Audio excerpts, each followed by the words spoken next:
The Miami Dolphins selected Michigan defensive lineman Kenneth Grant with the 13th overall pick. They took Grant over the likes of Will Johnson, over Jahdae Barron, over Tyler Warren, and over Gray Zabel. Those were the 5 players I expected Miami to target with the 13th pick, the way the board fell, and I cannot complain with Miami ultimately beefing up their trenches on the defensive side of the ball, because I have thought that Grant would be a good fit for the Dolphins for about 2 months now. The reason why I always believed that Grant in Miami would have a good marriage is because of his size and athleticism blend.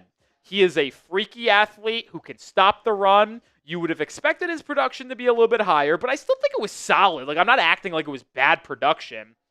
But when you see his motor, too, and that's the part that just makes me so excited and happy about the idea of adding Kenneth Grant to this roster, I always will never forget when the running back for Penn State was 20 yards downfield, and you know who hawked him down from behind? Kenneth Grant, catching him from the line of scrimmage. He is a high IQ, high motor, good culture guy, and he is going to come in and make an immediate impact to your defense. He had 3.5 sacks last year. Sure, would you have liked the production to be a little bit higher? Sure, yeah, I do. But there's no complaints from me because the biggest need was defensive line. The only players you had on your defensive line depth chart coming into the draft was Zach Sealer, Neil Farrell, and Benito Jones. Calais Campbell left in free agency. There's no good free agent defensive lineman available. So how could you complain with addressing your biggest need? And I know a lot of people are going to mention cornerback. I understand that concern. I do. But the cornerback kind of market is deep, and you could find a potential starter in the second round of pick 48. So to me, I am not mad at going Kenneth Grant with the 13th overall pick whatsoever. But let me know your thoughts down in the comments section. Grade the pick A, B, C, D, or F. I'm not going to do my grade yet. I'm giving you my analyst of the pick right now. We'll do grades at the end of the night. But let me know how excited you are and grade the pick for the Dolphins here at 13, A, B, C, D, or F. And make sure you are subscribed to the channel because we're live for all 7 rounds here at Dolphins Today, reacting to every pick, analysis of every pick. We interact with the live chat. Make sure you subscribe. Make sure you join us because we're going to be live for the rest of round 1, day 2, and day 3 for every Dolphins pick. But let's talk about Kenneth Grant more and what he's going to bring to the Dolphins. Dane Brugler, the NFL draft analyst for The Athletic, said this on Grant. He plays in a big man's game, but he also has the athletic traits and effort to grow into more than just a run stopper. He projects as an early down NFL starter with 3 down upside. And I truly do believe that he is going to be a day 1 starter for the Dolphins. We talked about that depth chart. And now you know who your defensive lineman number 2 is. And I feel a little bit more comfortable with this room. Coming into the draft, you had to fill that D-line 2 spot next to Sealer in between Benito Jones, who's your 1-tech nose tackle.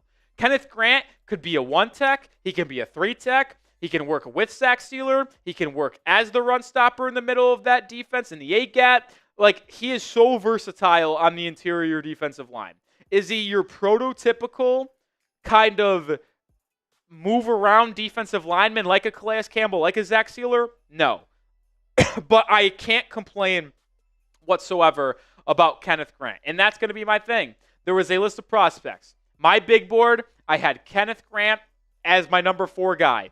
When I looked at the big board for Miami in this spot, I had Will Johnson 1, Jahdae Barron 2, Gray Zabel 3, Kenneth Grant number 4, with Tyler Warren number 5.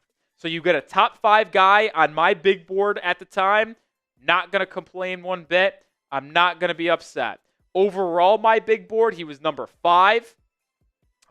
And I think that's fair. Because when you look at my big board, Campbell went 4, Membu went 7. So Grant ended up being my 3rd or 4th guy. I think I misspoke there because I did have Grant over Gray Zabel on my Dolphins Today big board at the 13th overall pick. So you get my 5th overall guy total. 3rd guy when it comes to who's on the board at Will Johnson or Jahdae Barron. But we'll talk about it here in just a second about the cornerback room because cornerbacks are falling very much so, and I wouldn't be shocked and want if the Dolphins traded up. But we're Going to talk about our sponsor on this episode of Dolphins Today, and that is Game Time, the #1 ticketing app and the official ticketing partner of Dolphins Today by Chat Sports. When the Dolphins come back to town in August for training camp, for preseason, you can get your tickets with Game Time, or if you want to go to an NBA playoff game, a MLB game, no matter what kind of event you want to go to, Game Time is the spot for you. Save up to 60% off buying last-minute tickets for sports, concerts, comedy show, theater events, and more. They have so many great features like Game Time Picks. Make last-minute ticket buying easier than ever by quickly highlighting the best deals in the stadium. They also have all-in pricing. Toggling this feature shows you the total price of your ticket up front with no surprise fees at checkout. You can also get a full panoramic view from your seat in the app before you buy, so you know exactly what you are looking at when you are in the stadium/arena. Go see the Heat play a playoff game this weekend. Go see a concert like Lady Gaga or Chris Brown. Either way, take advantage and go see a game right now. Download the Game Time app. Use code CHATSPORTS when you create an account to get $20 off your first purchase. Terms apply. Again, create an account and redeem code CHATSPORTS for $20 off. Download the Game Time app today. Last minute tickets, lowest price guaranteed. All right, so we talked about Kenneth Grant in the first part of this video, and I don't think there's enough that you can say about what he's going to bring to the table. And we talked about him. But I do want to talk about what's next, because as we're filming this, Will Johnson's on the board. Jahdae Barron's on the board. And by the time you're watching this, they might be off the board. But when you talk about potential options for Miami at 48, if they stayed at 48 and didn't move up to draft a corner, I'm looking at guys like Savone Revel from Eastern Carolina, Maxwell Hairston from Kentucky, even though I think he goes late first round, Trey Amos from Ole Miss, Benjamin Morrison, Azariah Thomas from Florida State, Dorian Strong from Virginia Tech, Jacob Parrish from Kansas State. The point is, there's a lot of solid corners that can be had in the second round. And I know a lot of people are going to be concerned because of Cam Smith's bad pick a couple years ago out of South Carolina in the second round. But this is a deep cornerback room. I really like Benjamin Morrison. I like Trey Amos. I like Savone Revel. And if they're on the board at 48, I would be ecstatic with those guys being the pick. So I'm not going to complain whatsoever with Kenneth Grant at 13. And if they go 48 with a corner or an offensive lineman at guard, I wouldn't be upset either. And we know that's going to be a need because Ramsey's on the trade block. You got to fill that CB2 role. It feels like they're going to trust Cam Smith a lot, which I have mixed feelings about. But after seeing the Dolphins go defensive line at 40 or 13, I would expect corner at 48. I would expect an offensive lineman or maybe a double down at defensive line at 98. Safety potentially as well. I expect in the first 3 picks for the Fins at 13 or at 48 and 98 to be all defense or offensive line trenches. And then round 4 is where we get into a potential guy who is a skill position like a wide receiver, running back, or developmental quarterback. It's going to be fascinating to see how this plays out, but I really do like the Kenneth Grant pick. All right, let me know, though, with the next pick that the Dolphins make, who should it be? Should it be an offensive lineman? Should it be a corner? Should it be a safety?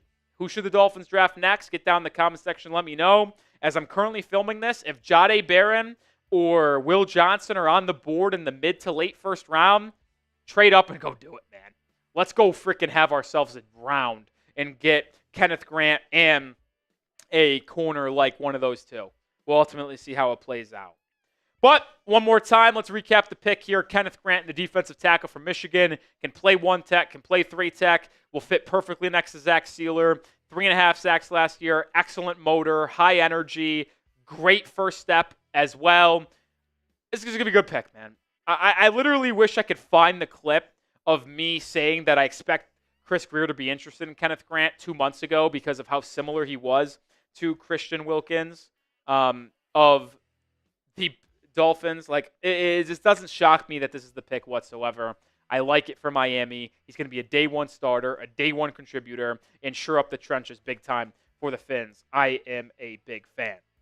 And make sure you are subscribed because we're going to continue to break down every pick the Dolphins make in this entire NFL draft. We'll have grades at the end of the night. Look at targets as well for day 2 in round 2 and 3. So make sure you hit that sub button. Make sure you stay locked in here at the channel because we're going to continue to bring you the top coverage around the YouTube game and the Miami Dolphins. But Kenneth Grant, you are a Miami Dolphin.